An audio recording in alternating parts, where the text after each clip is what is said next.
14 teams, Ron Higgins, from your league got into the SEC. One's gone now. But was 14 too many? The right amount? Did the committee get it right? Good morning. Yeah, I don't think Texas deserved to be in. I just don't. I mean, I think they did enough during the regular season to get in, honestly. I mean, the other ones probably so, but Texas was, in my mind, somewhat of a North Carolina situation. Like, how do you even get in?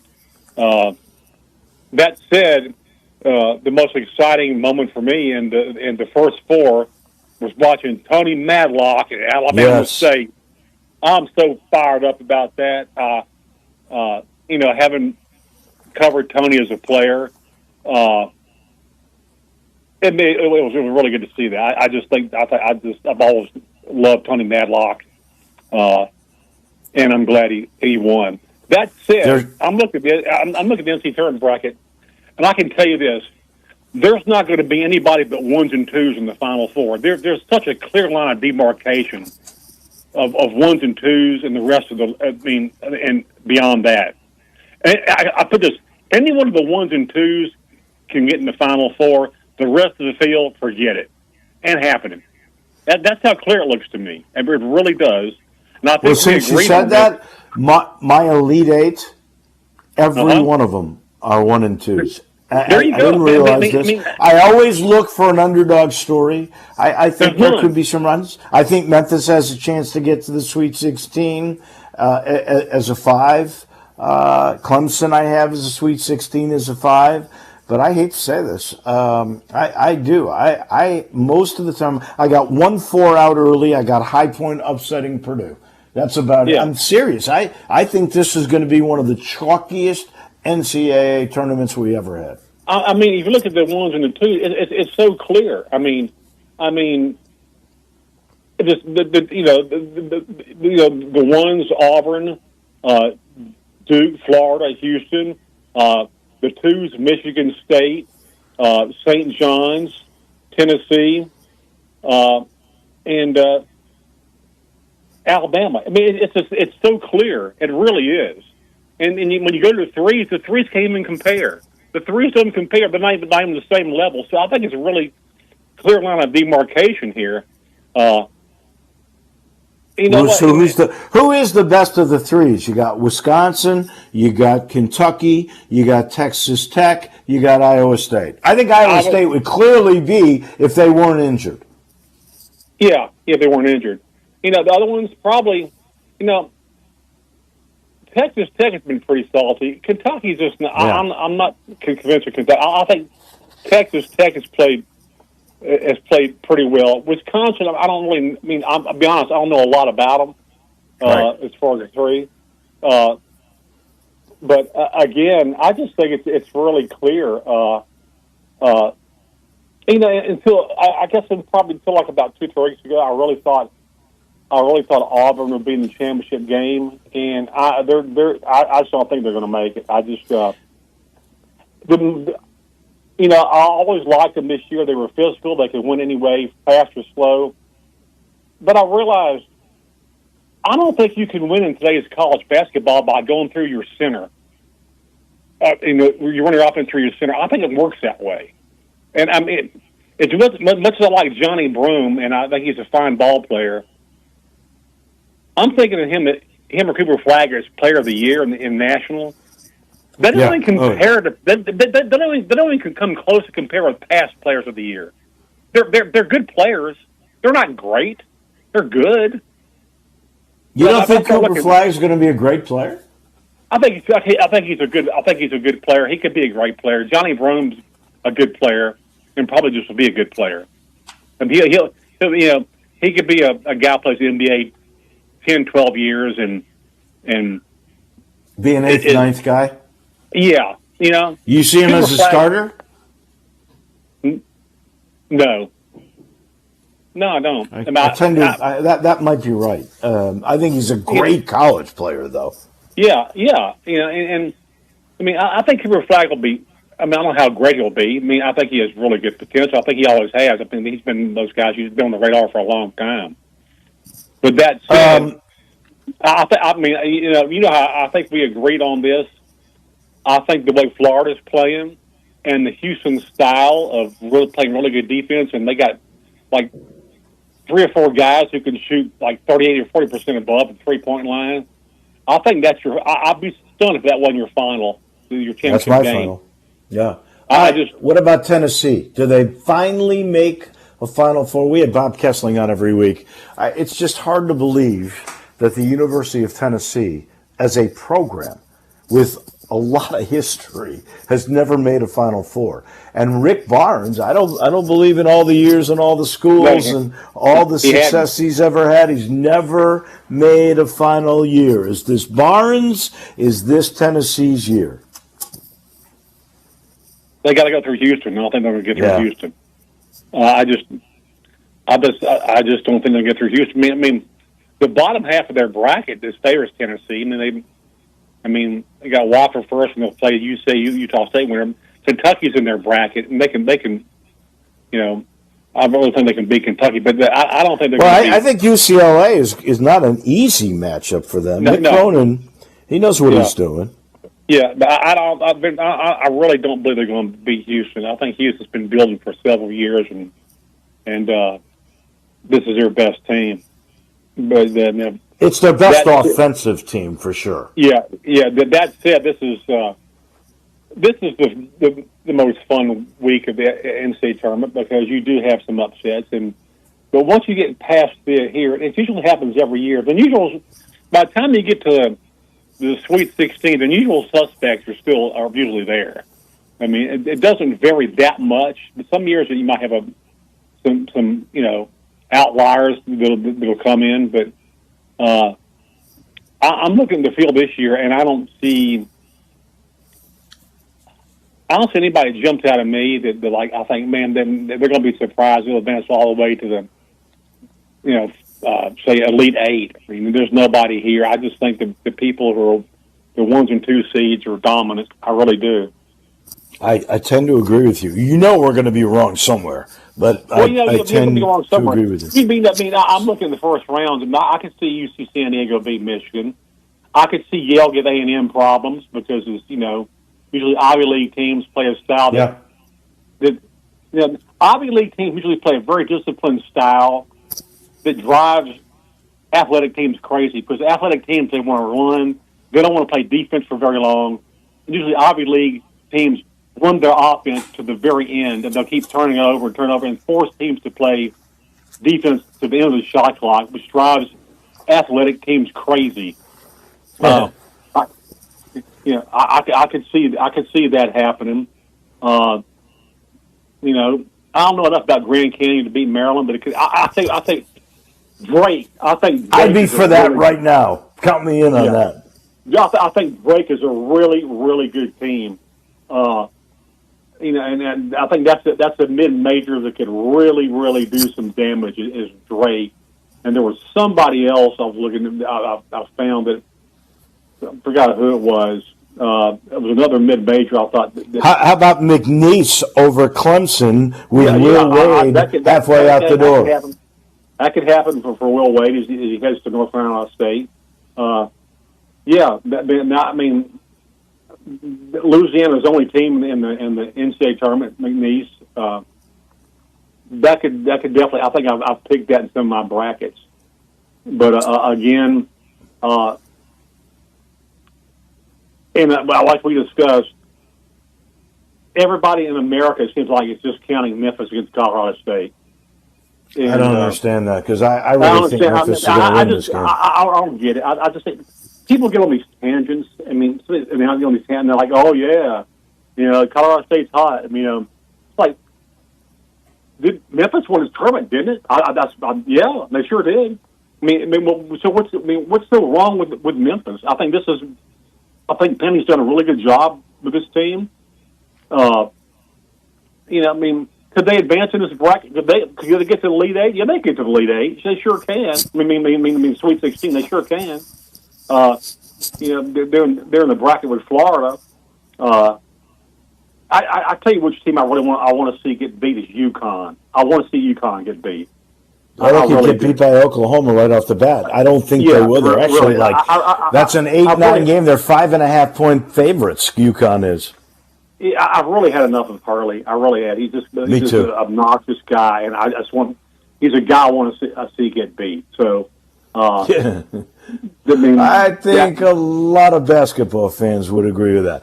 We got 14 teams in. One's already gone. How many SEC teams make the Sweet 16 out of 14 getting in? Okay, we got Auburn will get there. Florida will get there. Tennessee will get there.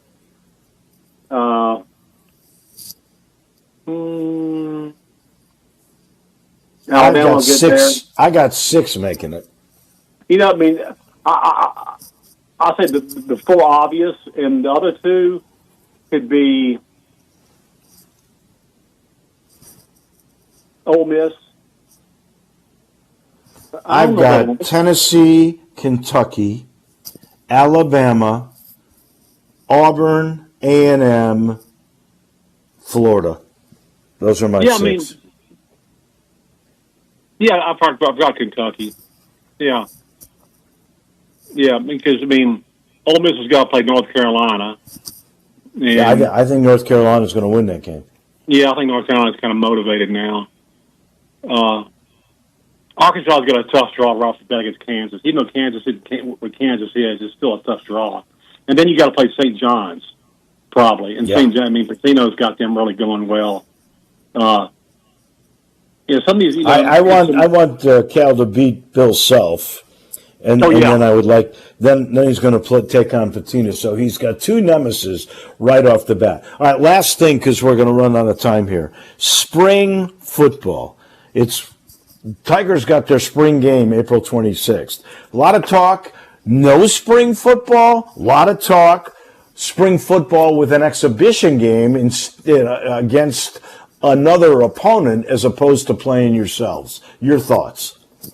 Okay, first of all, LSU canceled their spring game. They have some sort of glorified practice. I've been a proponent of this for at least 10 to 15 years. I'm a proponent of having a spring game, or whatever you want to call it, with a 1AA in your state. I think it's good for the 1AA program. You can match up. In almost any state, there's good 1AA teams that you can match up with or nearby. That I just think it should happen. The college is going a lot more now toward like an NFL type concept, and I think. I think most NFL camps, what they'll have is they'll bring in a team for practice for a couple of days with them, and then they'll have a scrimmage. In most NFL camps, I think in the spring, I think it's a good idea to have a competitive type exhibition game, but have it against a 1AA team. I don't think it is. I know in basketball, you have these secret scrimmages, 1A versus 1A. Well, they're not doing that anymore. Now, if you do a charity game, so in other words, Memphis played North Carolina this year in an exhibition game in FedEx Forum, proceeds going to St. Jude Children's Research Hospital. And you know what? That game got televised. That game was on radio. So it's not a bad idea. That's where they want to go. Now, I like. They could do that with these exhibition games in the spring. That's what they should do. My friend, as always, we appreciate it. Enjoy the week. We'll have a Sweet 16 when we speak next. All right, Wolo. Well, don't go sleepless in Seattle, okay? All right. I will not. I promise you. I'm gonna be moving all over the place. I like this city. That's for sure. It's a good place. Yeah. That's our SEC historian. That's Ron Higgins. We got to take a break. When we come back, the Hall of Famer, Jarvis Greer, he joins us on a myriad of topics in just a second. WHBQ. Available on your radio dial at 560 AM and 98.5 FM, as well as around the world online at at sports56whbq.com. Take us with you everywhere by downloading the Sports 56 app. And at home, just say, Alexa, play Sports 56.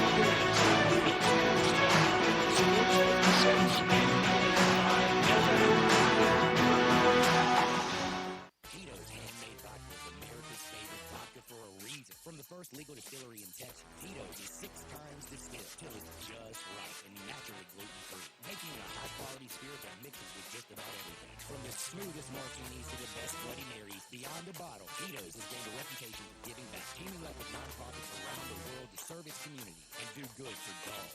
Make your next cocktail with Tito's and learn more at Tito'sVodka.com. 40% alcohol by volume, mainly 80 proof, crafted to be savored responsibly.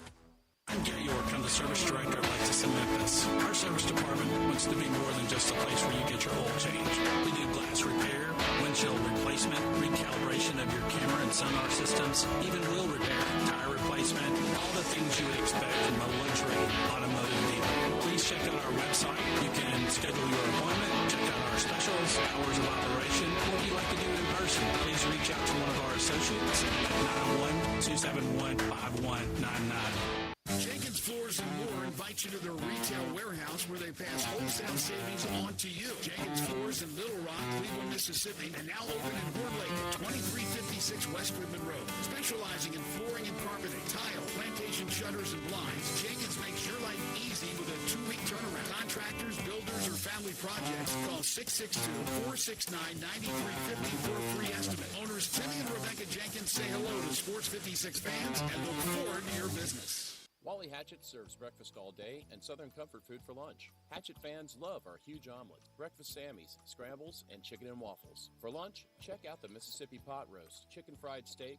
grilled meatloaf, or one of our best-selling burgers, lipstick on a cow. Pickup, delivery, and catering are also available. Visit WallyHatchets.com to order online. Wally Hatchets is located at 6439 Summer Avenue and open from 7 a.m. to 2 p.m. Tuesday through Sunday. Wally Hatchets, count your blessings, not your calories. Discover your next ride at Gossett Kia on the Pike. You'll find 2025 Kia K4 LXS for less than $5 a day at $159 a month with class-leading torque and fuel efficiency. How about 2025 Kia K5 GT line? We got it at $199 a month. 2025 Kia Telluride S with more power, larger cargo bed area, and more ground clearance than Nissan Pathfinder $398 a month. All $49.99 due at signing, 24-month lease. Plus every Gossett Kia comes with Kia's 10-year, 100,000-mile powertrain limited warranty. Call Bobby J. He'll put you in a new Kia today. Gossett Kia, 1900 Covington Pike, or online anytime. KiaCovingtonPike.com. If you want it, we got it at Gossett Motor Cars.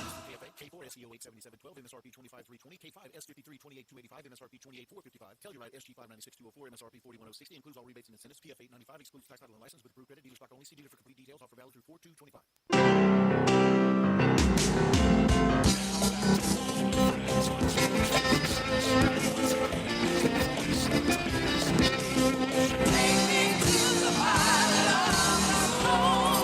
Back here in Seattle, overcast, going to be in the 50s today. There will be some sunshine peeking out here in the Emerald City.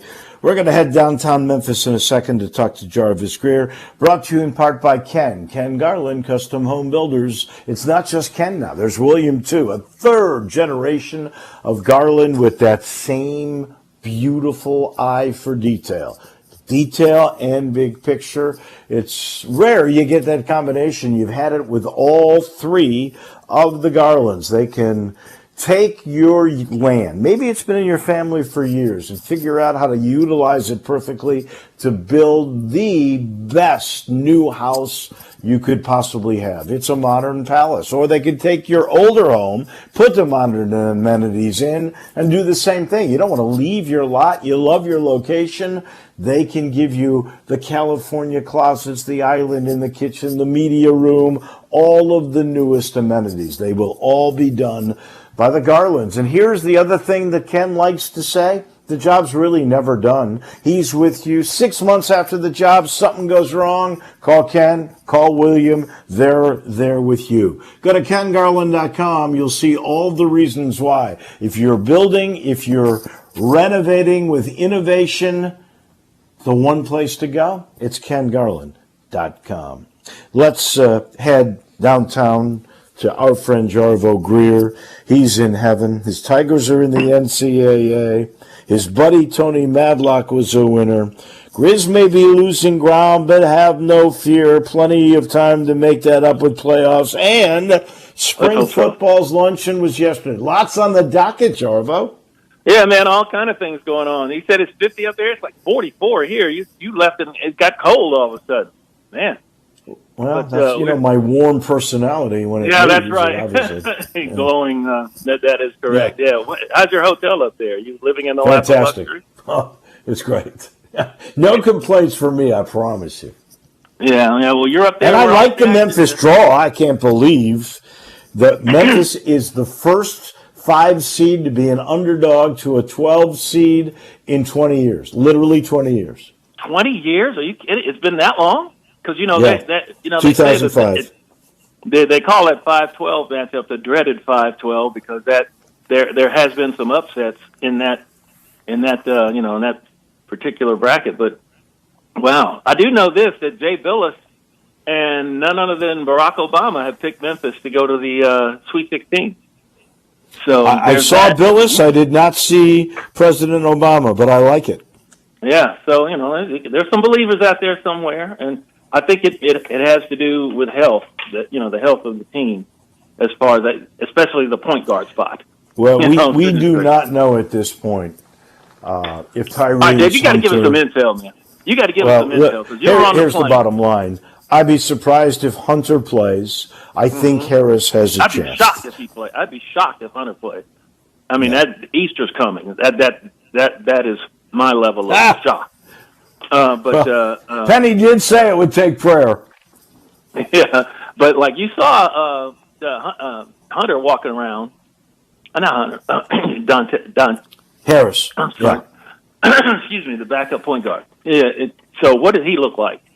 As far as he looks like there's a good chance he could go. I don't think he was quite there when he got on the plane yesterday, but we're talking 2 days, a lot of electric treatment. stim, and Dr. Phillips is on the trip. So I would say there's a chance there. I don't think there's much hope for Hunter playing tomorrow. Yeah. So you're saying there's a chance with Harris? I hope so. Exactly. I really do because this team has played too well during the season to have it come down to a couple of freak injuries at the end of the year that takes them out. That would just be a shame because I think they've already had a successful season. They've done pretty much everything you could expect them to do, and they got rewarded for it. And now this is the time to let it go. And they're saying this is Penny's best team, 29-5, great record, right? It is definitely his best record. I think that. That team that had Jalen Duren on it, he's now starting with the Detroit Pistons and is having a great year. The Pistons are making a comeback, and Imani Bates, even though he was mercurial and a kind of a problem child at times, but, that team, Tony Harris and the other point guard from East, whose name escapes Alex Lomax. Alex Lomax. That team, I think, was probably the most talented. And unfortunately for them, they ended up in the 8-9, which they won their game against Boise State. But that means they had to play the number one the next. Well, they had Gonzaga down 13. They could have won that game. They could have won it, and I think that was probably the best overall team as far as talent is concerned. The best team before this one was that KD. DeAndre Williams. Don't forget those early teams. The first one to make it had Boogie Ellis, had Minot, had Precious. Wiseman wasn't there, but there's been teams with a lot of talent. This team is the one, I think, that best likes each other and has accepted roles. Well, and I think that's what Penny said, before the season. He wanted to go. He went with talent last year. He went more with fit this year. And this team, the chemistry, they just fit together well. And they have defined roles, and they know their roles, and they play their roles. And they don't. Rarely have you seen them try to go outside of themselves and do something that haven't been proven that they can do. And that's a credit to the players, and it's a credit to the coaching staff to accept, to know what it is, know who you are, and play who you are, and be who you are. And they've done that more times than not this season. We have already seen a Memphis impact on this tournament. Sure have. In the first 4 games in Dayton. How about Alabama State? Tony Madlock, his son, and the kid from Bartlett, who was once a Tiger, or not really. Yep. He had committed to the U of M, Amar Knox. Yeah, that's good. They got a couple of kids from Fayette Ware on the team, too. And don't forget, Mardrakus Wade is on his bench as one of his assistant coaches. He's a former Hamilton High star who went to Arkansas. And so there's Memphis all over the place with Alabama. So we were all Hornets that night.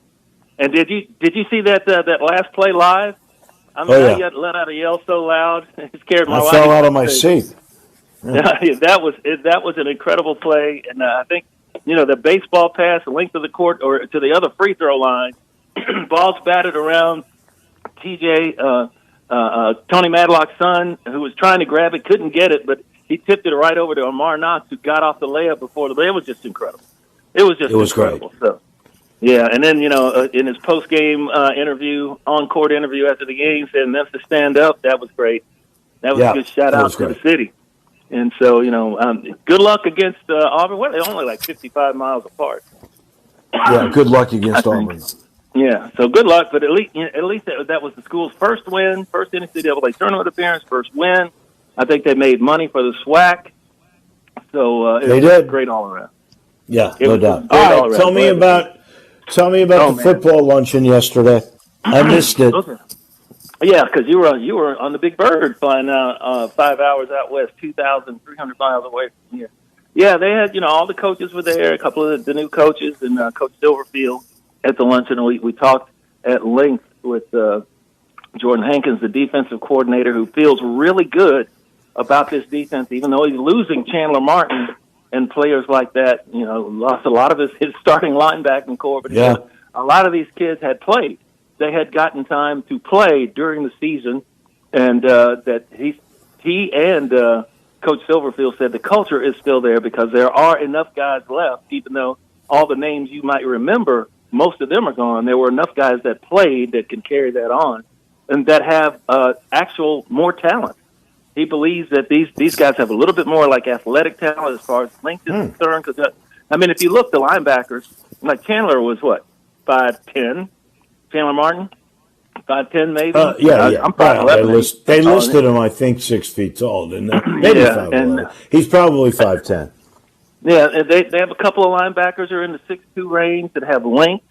The defensive backs are all 6 feet or better, and also have that length and vertical jumping ability. So, a pass that it could have been tipped or maybe caught now will be tipped or intercepted.